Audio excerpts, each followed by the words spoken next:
président président Ousmane Sonko blocus buñ ko teg dañ koy teggi ci nii wala ci nee ndaxte teguñu ko ci yoon lu ci des nag ku nekk nag yaa xam nooy tojee sa bopp ji nax mbir mi nañ ko lii ku mun a fanaani na nga fanaani ku mun a def leneen na nga def leneen le plus important mooy que ce blocus là sera levé.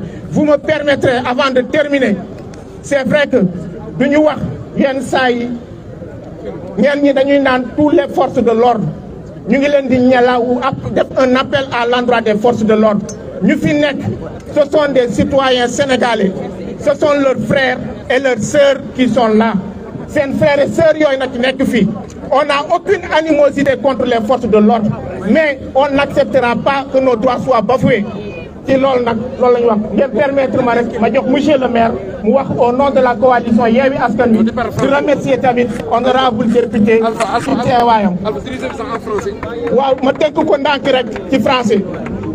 Ce que nous voulons dire et signifier à tout le monde, c'est que cette manifestation avait un double objectif. Le premier objectif, c'était de montrer à la face du monde que les Sénégalais sont debout pour lutter contre l'injustice, d'où qu'elle vienne et quel qu'en soit l'auteur. Et pour cette injustice-là, aujourd'hui, la coalition Yewwi Askan Wi de Guédiawaye, après l'appel des patriotes de Guédiawaye, toute la coalition Yewwi Askan Wi a répondu à l'appel comme ils l'ont fait hier lors du grand meeting. Ce combat que nous allons mener, c'est un combat pour la démocratie, pour la liberté. Et l'une des premières violations de la démocratie à l'heure où nous parlons, c'est le blocus qui est fait devant la demeure du président Ousmane Sonko. Et la loi nous dit que quand une règle est injuste, personne n'a l'obligation d'obéir à ces règles. Et comme ce blocus n'est pas décrété par une quelconque juridiction, nous disons et nous affirmons qu'elle est injuste. Et tout citoyen sénégalais épris de justice et de démocratie a l'obligation de se mettre debout pour que ce blocus soit levé. Parce qu'aujourd'hui c'est le président Ousmane Sonko, mais demain ce sera un autre leader. Et tous les citoyens sénégalais sont en ce moment en sursis. Et nous n'accepterons pas d'être en sursis dans notre pays. Le pays que nos ancêtres ont construit, que nous avons construit.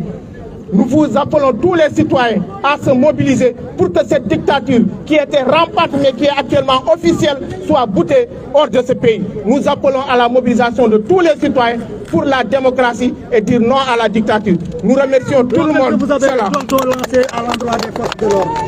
Pour les forces de l'ordre, nous leur faisons savoir que ce ne sont pas nos ennemis, ce sont des frères. Mais il faut qu'ils comprennent que ils doivent certes faire leur travail, mais qu'ils le fassent dans le respect des règles de droit. Qu'ils le fassent dans le respect des règles de droit. Nous n'accepterons pas d'être utilisés comme une chair à canon. Je vous remercie. Je vais donner la parole à monsieur le maire Ahmed Aïdara pour parler au nom de la coalition Yewwi Askan Wi. Monsieur le maire.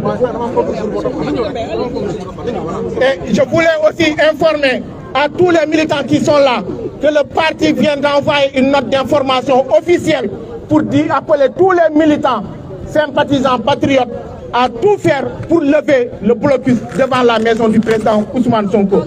Président, notre parti bi yónnee na noon officiel woon bépp kuy militant patriote wala képp ku dem démocratie na nga fexe def loo mun ba blocus bu ñu teg buntu kër président Ousmane Sonko mu dakk tey. xaaral ma nga wax direction kon cité Kër Góor gi après bu ñu paree ñun ñëpp incha allah. na avancé tuuti. waaw asalaamaaleykum wa rahmatulah. Merci beaucoup Kordo. Merci au coordonnateur départemental Alpha Ba. Merci aussi à toutes les autorités présentes ici. On peut citer Ramatoulaye Bodian, honorable député Ramatoulaye Bodian, qui a été injustement agressé et blessé, et le député Guy Marius Sagna.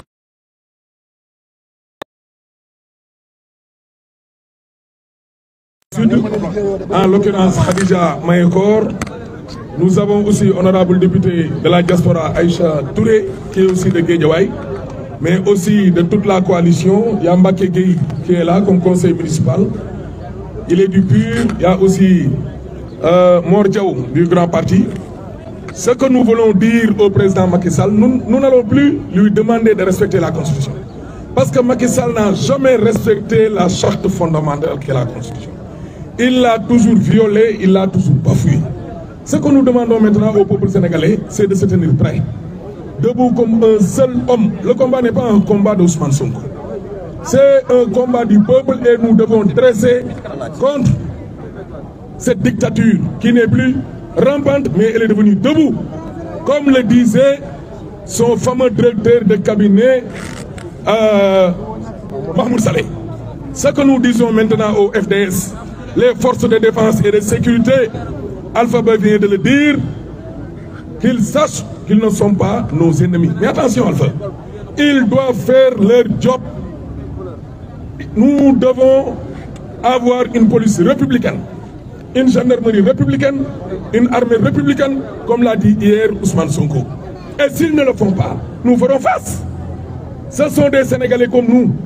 Ces policiers-là et ces gendarmes-là, ils achètent le riz, l'huile, ils payent le courant, l'électricité et l'eau. Ça qu'ils le sachent. Ils sont plus fatigués que les autres. Qu'ils arrêtent de massacrer les gens, qu'ils arrêtent de torturer, de blesser. Ça, il faut que ça soit clair. Et pourquoi ils ont interdit toutes les manifestations presque en ce 15, excepté Guédiawaye? Nous allons marcher de gré ou de force tous les jours. Ah oui, pour ce qui est des nervis, bon, vraiment, je ne voulais même pas parler de ces gens-là avec les recruteurs, parce que des menaces, avant les locales, avant les députés, après les élections législatives, que des menaces. Nous, on ne les voit même pas. Nous n'allons pas maintenant perdre notre temps à propos de ces... Bon, je ne veux même pas utiliser certaines expressions. Ce sont des nervis de salon ou bien des nervis invisibles. Nous, tant que correct touti, Alpha wax nako légui, ñu tambalé ci tak der yi. Dañu né tak der yi suñuy frère lañ etc. Way lolu yeb deug la. Liñ wara nek nak ñom policiers ak gendarmerie ak l'armée qu'elle soit républicaine. Sonko expliqué nako demb ci meeting bi. Léopold Sédar Senghor ay généraux dañ fay nekkon bind lettre wax ko carrément ne ko duñu dal ci kaw peuple bi sénégalais parce que ñun tam ay sénégalais lañ. Ñi nekk fi nak Macky Sall ak ay doxalinam loolu moom ñun xaaruñ ko ci ñoom li ñuy xaar nag mooy sénégalais ci boppam jóg taxaw nekk benn nit xàccandoo dóorandoo bala jël combat bi def ko ay combat Ousmane Sonko. Gis nga Ousmane Sonko li ko dal yëpp peuple bi la perte na liggéeyam nee nañ ko doo julli ci nee nañ doomam du liggéey jabar ji du dem marché jànqam dem marché ñëw ñu ne Jibi Ngay Njaay demal jël ndugg bi kan moo koy togg léegi nag tëj buntu këram moom moo ci des ak ne ko yow sax faf doo génn. loo xam ne lu doy waar li ñu wax nag mooy moo d'ordre parti bi kese man de sama position fii xoolatuma ay affaire parti mais affaire peuple la ñuy xool suñu waxee ne dañuy marche dañuy meeting le 14 ñëpp dem ñun dem nañ bee passé dem nañu tribunal tey itam ñëwaat nañ suba dañuy demaat tribunal tey su guddi suñu waxee ne nit ñëpp nañ leen dem buntu kër président Ousmane Sonko day def comme honorable député bii Ramo Bodian li mu def foofu la jugee ñu blessé ko gis ngeen ni mel.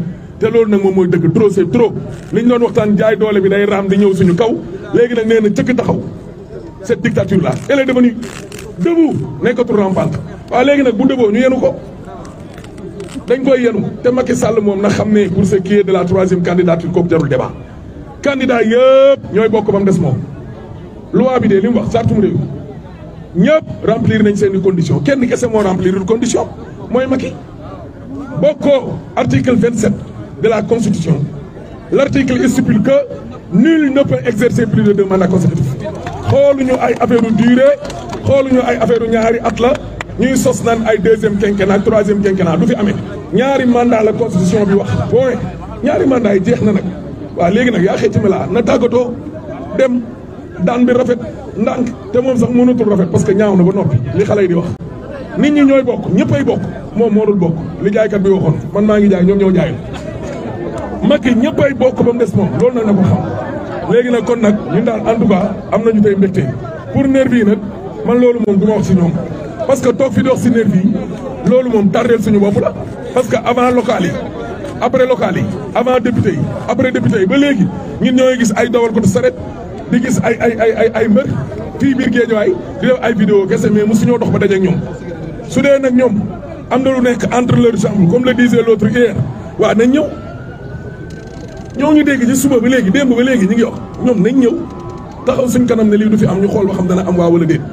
tekku nañ Ousmane Sonko ba taay ne ko doo ñëw Guédiawaye chaque jour mu ñëw Guédiawaye doo leen marche ñu ngi marche gars yi dañ leen di ndax di lekk seen xaalis rek kon daal mbir mi blocus bi fi may daanelee mooy fi Alpha daanelee président Ousmane Sonko barrière am yi ñu def buntu këram nañ leen dem ñu dem dindi ko. policiers yi duñ ko dindi te moom dong mënu koo dindi li ko dal nii bu dul woon ak peuple sénégalais yi du ko dal kon nag bu mu gën a gore peuple sénégalais yi dindi barrière bi gungee ko suba tribunal mu am ci ndam élection présidentielle yi ñëw mu bokk ca ñu jëlee fi Macky Sall wa salaam.